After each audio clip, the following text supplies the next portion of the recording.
एक बार पुनः आप सभी व्यूअर को मेरा नमस्कार, आदाब एवं सत श्री अकाल। मैं डॉक्टर विजय वर्मा और आप देख रहे हैं आपका अपना चैनल बेट हेल्थ केयर। आज हम जो सीबीसी सीरीज चल रही है उसका दूसरा पार्ट लेकर के हाजिर हुए हैं। पहले पार्ट में हमने हीमोग्लोबिन के बारे में डिटेल में चर्चा किया था और दूसरे पार्ट में हम बात करेंगे आरबीसी के बारे में। आरबीसी के बारे में आगे चर्चा करने से पहले सबसे पहले हमें जानने की कोशिश करें कि दो स्पेशल चीज़ होती है, दो उसकी खास बात होती है। सामान्य तौर पे जो आरबीसी होता है वो ब्लड वेसल्स के अंदर होता है और जैसे किसी भी कंडीशन में, चाहे वो ट्रॉमा की कंडीशन में चाहे पैथोलॉजिकल कंडीशन में, जैसे ही आरबीसी ब्लड वेसल से बाहर आता है वो क्या करता है, एक आरबीसी दूसरे के ऊपर, तीसरे के ऊपर, मतलब हर एक आरबीसी एक दूसरे के ऊपर इकट्ठी होने लगती है। इसको एक स्पेशल नाम दिया जाता है जिसको बोला जाता है रॉलेक्स फॉर्मेशन। रॉलेक्स फॉर्मेशंस जो होता है ये हमेशा ब्लड क्लॉटिंग में हेल्प करता है। और जो दूसरी खास बात होती है आरबीसी की वो होती है सस्पेंशन स्टेबिलिटी का, मतलब आरबीसी पूरे ब्लड में यूनिफॉर्मली डिस्ट्रीब्यूट होता है। ऐसा नहीं होता है एक जगह आरबीसी ज़्यादा है एक जगह कम है, ये पूरी तरीके से यूनिफॉर्म डिस्ट्रीब्यूशन इसका होता है और ये कभी भी सेटल डाउन इस तरीके से नहीं होता है। आरबीसी जब ब्लड वेसल्स के बाहर, आप जैसे अगर हम लोग टेस्ट ट्यूब में निकाल के रख देंगे तब आरबीसी सेटल डाउन होगा, लेकिन जब तक वो ब्लड वेसल्स के अंदर रहेगा वो हमेशा यूनिफॉर्मली डिस्ट्रीब्यूट होकर के और उसी में फ्लोट करता रहता है और इस तरीके से वो हर एक सेल तक जो भी ऑक्सीजन, कार्बन डाइऑक्साइड जो और न्यूट्रिएंट होता है उसको पहुंचाने में हेल्प करता है।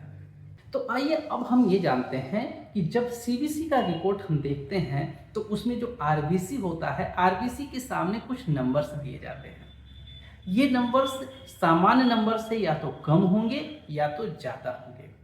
तो सबसे पहले हम बात करेंगे, अगर आरबीसी के नंबर सामान्य से ज़्यादा हैं तो उनको क्या कहेंगे, किस कंडीशंस में ज़्यादा होंगे।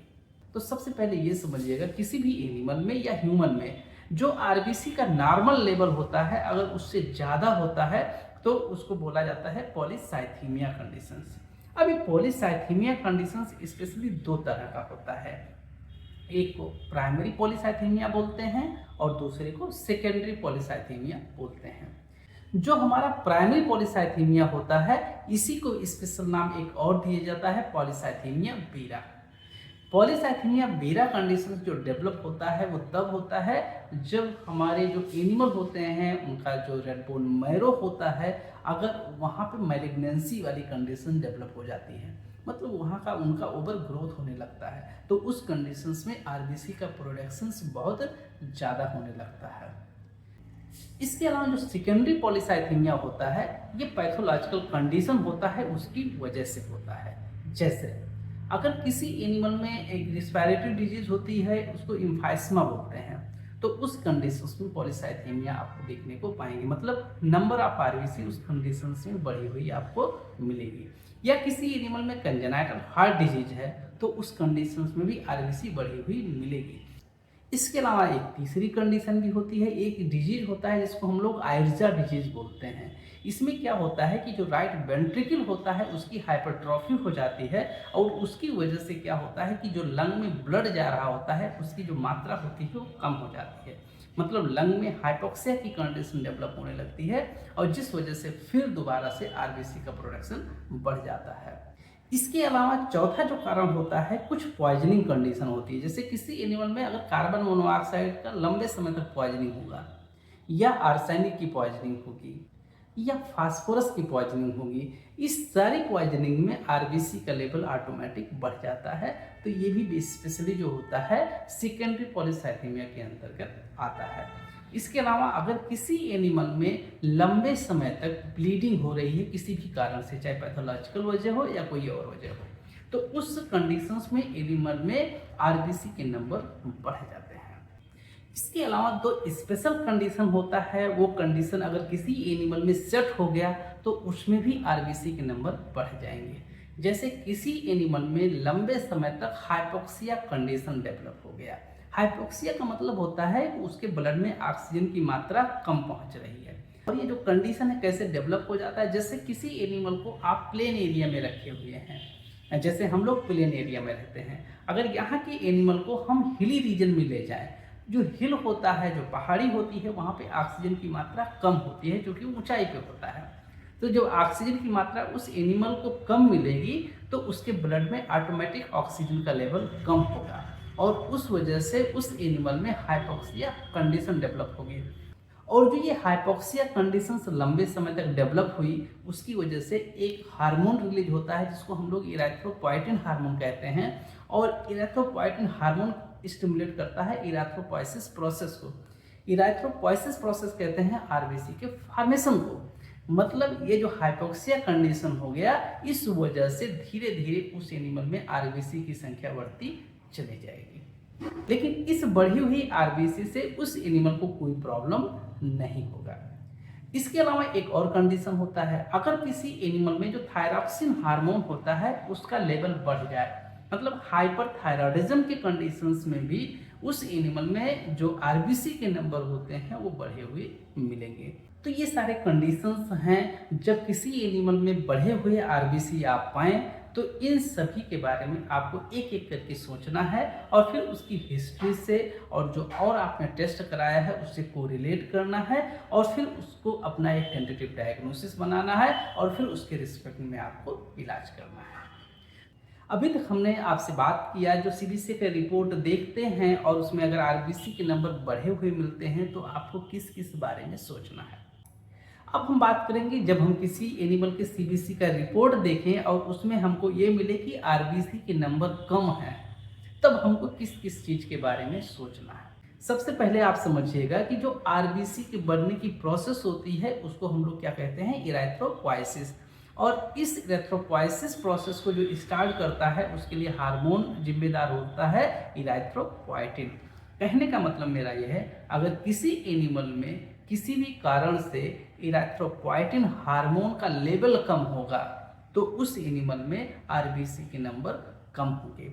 और ये जो इरेथ्रोपोएटिन हार्मोन होता है ये रिलीज होता है किडनी से। इसका मतलब ये हुआ, अगर किसी भी एनिमल में क्रॉनिक किडनी डिजीज है या किडनी में कोई मेजर प्रॉब्लम है तो उस वजह से भी उस एनिमल में आरबीसी के नंबर कम होंगे। इसके अलावा एक दूसरा फैक्टर होता है थायरॉक्सिन हार्मोन का। थायरॉक्सिन हार्मोन, जैसा कि मैंने बताया कि थायरॉक्सिन हार्मोन का लेवल अगर बढ़ेगा तो आरबीसी के नंबर बढ़ेंगे, लेकिन अगर लेवल घटेगा मतलब हाइपोथायरॉयडिज्म की कंडीशंस में, ये स्पेशली आपको डॉग में देखने को मिलेगा, वहाँ पे आरबीसी के नंबर आपको काफ़ी कम देखने को मिलेंगे।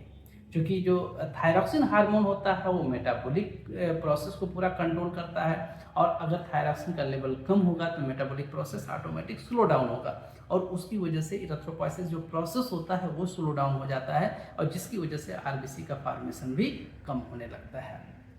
इसके अलावा जो तीसरा हमारा फैक्टर है आरबीसी फॉर्मेशन के लिए वो होता है हीमोपोएटिक ग्रोथ फैक्टर।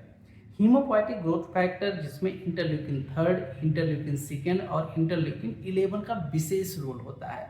अगर इनके लेवल कम होंगे, मतलब जो हमारा हीमोपोएटिक ग्रोथ फैक्टर है अगर इनके लेवल कम होंगे, इनका प्रोडक्शन कम होगा तो उस वजह से भी हमारा जो आरबीसी का फॉर्मेशन होगा वो स्लो डाउन होगा और फिर आरबीसी का लेवल घटेगा। और इसके अलावा जो चौथा फैक्टर है वो होता है विटामिन का। कुछ विटामिन ऐसे होते हैं जो आरबीसी फॉर्मेशन में हेल्प करते हैं। अगर उस एनिमल में ये सारे विटामिन की कमी हो गई तो वहाँ पर आपको आरबीसी की मात्रा कम देखने को मिलेगा।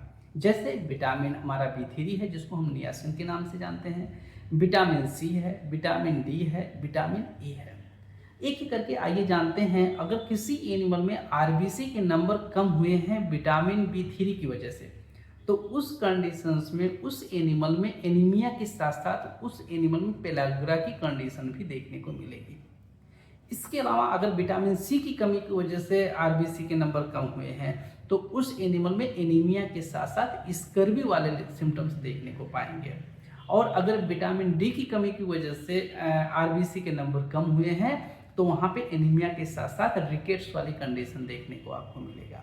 लेकिन अगर विटामिन E की कमी से अगर आरबीसी के लेवल कम हुआ है तो वहाँ पे उस एनिमल में एनीमिया के साथ साथ माल न्यूट्रिशन वाले सिम्टम्स आपको उस एनिमल में देखने को मिलेंगे। ये सारे के सारे केस आप ज़्यादातर जो हमारे न्यू बॉर्न काफ होते हैं उनमें ज़्यादा आप देखने को पाएंगे, ओल्ड एज में तो बहुत कम देखने को मिलता है।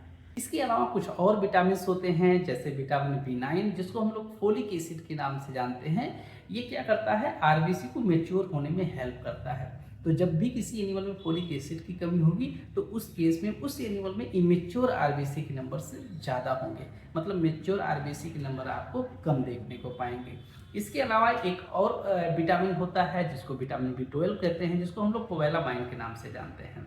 ये भी हेल्प करता है आरबीसी के मेच्योरेशन में।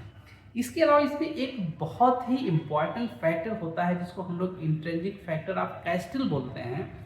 ये इंटेस्टाइन में पाया जाता है और ये हेल्प करता है कि जो हमारे न्यूट्रिशन जो मैंने लिया है उसमें जो विटामिन B12 है उसको इंटेस्टाइन से ब्लड में एब्जॉर्ब कराने में हेल्प करता है।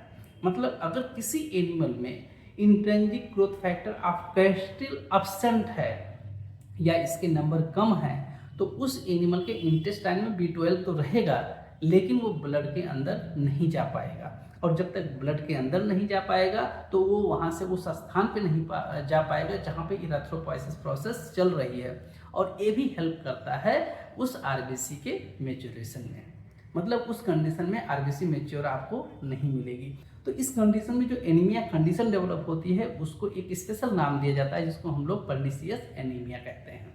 तो ये सारे हमारे फैक्टर रहे हैं जो आरबीसी प्रोडक्शन में हेल्प करते हैं। अगर इनमें से किसी एक का या एक से अधिक की कमी पाई जाती है तो उस एनिमल में आरबीसी कम हो जाएगी और इस कंडीशंस में वो एनिमल एनीमिक होता चला जाएगा। इसके अलावा कुछ और कंडीशन होता है कि जिसमें हमारे एनिमल में आरबीसी के नंबर कम होते हैं। जैसे अगर किसी एनिमल में हाइपोफॉस्फेटेमिया कंडीशन डेवलप होगी तो वहाँ पर भी आरबीसी के नंबर कम होंगे, लेकिन उसमें उस एनिमल का जो यूरिन है उसको देख करके आप जान पाएंगे कि हाइपोफॉस्फेटेमिया का केस है। जैसे उसके यूरिन एकदम ब्लड जैसा होगा, एकदम रेड जैसा होगा। इसके अलावा कुछ हीमोप्रोटोजोन होते हैं वो भी आरबीसी का डिस्ट्रक्शन करते हैं, लेकिन जो हीमोप्रोटोजोन होते हैं उसमें जो आरबीसी का डिस्ट्रक्शन होता है वो भी यूरिन के थ्रू जब निकलता है तो उसका जो कलर होता है वो ब्राउनिश हो जाता है, जैसे काली चाय होती है उस कलर का आने लगता है। तो इस तरीके से हम उसमें डिफ्रेंशिएट कर लेते हैं कि हाइपोफॉस्फेटेमिया की वजह से आरबीसी का लेवल कम है या हमारा बेबेसिया की वजह से आरबीसी का लेवल कम है। तो इस तरीके से हम सारे फैक्टर को एनालाइज करते हैं, उसकी हिस्ट्री से उसके साइन और सिम्टम से कोरिलेट करते हैं, तब जा कर के हम अपना टेंटेटिव डायग्नोसिस बनाते हैं। इसी के साथ आइए हम एक चीज़ और जान जाते हैं कि जो आरबीसी के बारे में हम इतना पढ़ रहे हैं उसका फंक्शन क्या होता है। पहला फंक्शन ये होता है आरबीसी का, लंग सरफेस से ऑक्सीजन को सेल तक पहुंचाना, और दूसरा काम क्या होता है, सेल्स में जो कार्बन डाइऑक्साइड गैस है उसको वहाँ से लंग सरफेस तक पहुँचाना, और तीसरा काम जो आरबीसी का होता है वो बफरिंग एक्टिविटीज़ को करना होता है। मतलब जो ब्लड होता है उसके पीएच को वो चेंज नहीं होने देता है, और इससे हेल्प ये मिलता है कि ब्लड में बहुत सारे फिजियोलॉजिकल रिएक्शन हो रहे होते हैं और जिनके लिए ये कंपलसरी होता है उनका पीएच चेंज ना हो। तो इस तरीके से वो बफर की तरीके से वर्क करके वो ब्लड के पीएच को होल्ड किए रहता है, मतलब चेंज नहीं होने देता है। तो इस तरीके से बहुत सारे फिजियोलॉजिकल रिएक्शन को एज यूजुअल होने में उसकी हेल्प करता है।